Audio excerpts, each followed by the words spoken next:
with Nick Fry. Nick, how are you? I'm super. The could not be better. So, the sun is shining, alive and well, and lots of good business. So, very happy indeed. Listen, I suppose I'm going to kick it off with the whole Netflix phenomenon. Unexpected? Does it continue forever? And how is it for you? Unexpected in its magnitude. I mean, its resonance is beyond anything and I'm sure everyone in Formula One's ever imagines, and it's reaching an audience which is completely different. I mean, if I'm very frank about it, if you went back, a decade or 15 years, the people who watched Formula One were principally male, they were principally white, and they were, not young, let's put it that way. So the demographic wasn't actually that great. And it has completely transformed. And anyone who's involved with product knows that, to move the average age of your consumer is quite difficult if you've got a large number. And this has transformed things. And the thing that's just completely shocked me is how much people know about Formula One.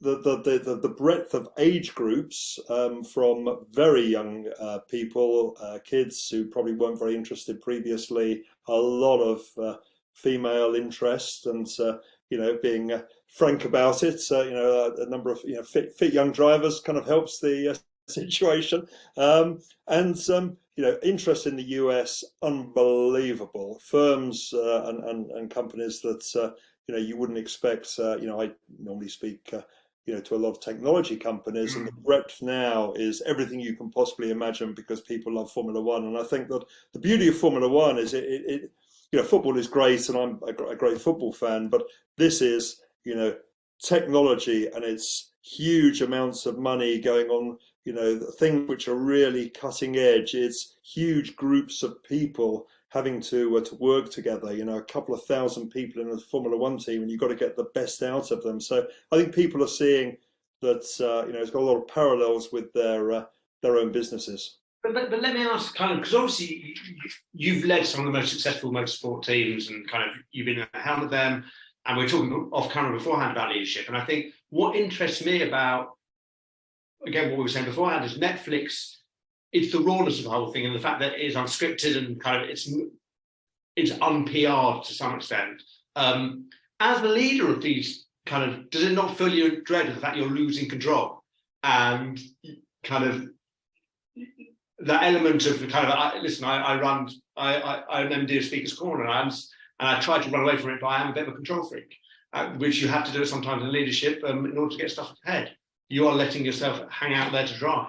Yeah, the answer to your question is yes, Nick. But one of the things that I truly believe in is, in order to be very successful, you've got to be a little bit brave. And if you're just doing the same thing as everyone else, and you're going to end up where they end up, and that's kind of a bit dull. I'm not advocating a kamikaze approach to life, but on the other hand, I think you've got to take a few risks, and people are interested in the real story. I mean, they're bored to tears with the glossed over PRE.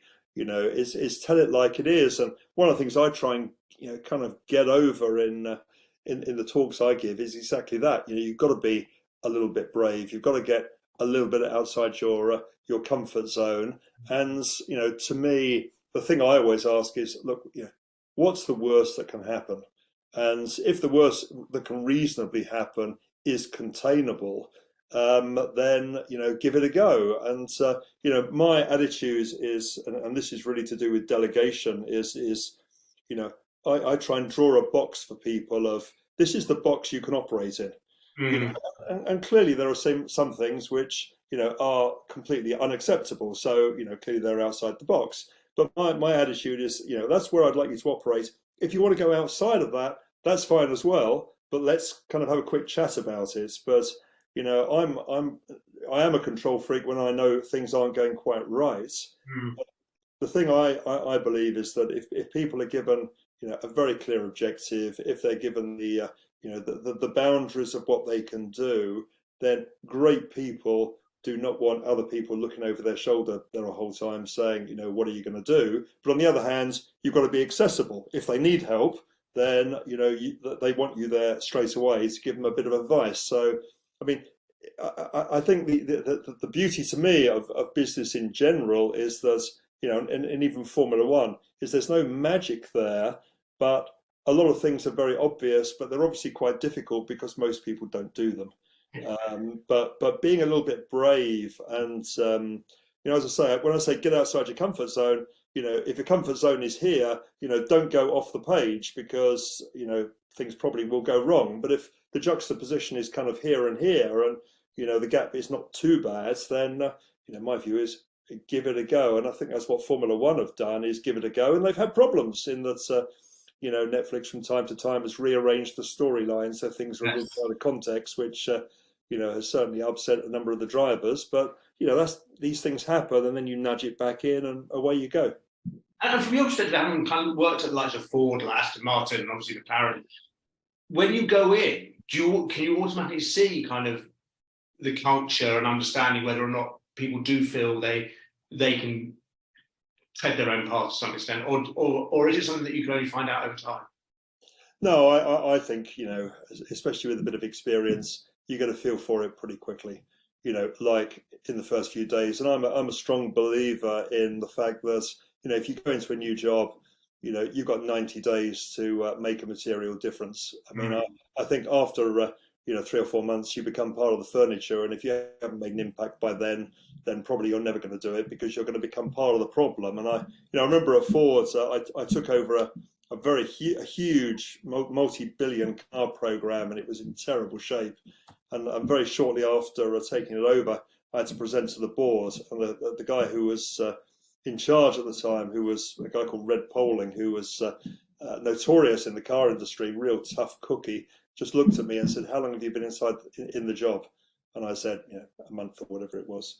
And he just kind of nodded and said, kind of okay. But, it was clear that if it had been, 6 months or 9 months or what have you, and so you've got to cut through. And I feel, you can go into an organization, get a pretty good feel for what's going on pretty quickly if you're open and accessible and you talk to people and you're genuine and you're kind of act like a normal human being. If you're standoffish and sit in the corner office upstairs, then clearly you're not really going to get a good feel for it. And I think the good leaders, Frank Williams, the eponymous Formula One team, even when he was in a wheelchair, would go around the factory every morning talking to people just to find out what's going on and get a feel for how people feel, because people are the most important asset by everyone says it, but the reality is they are by a country mile.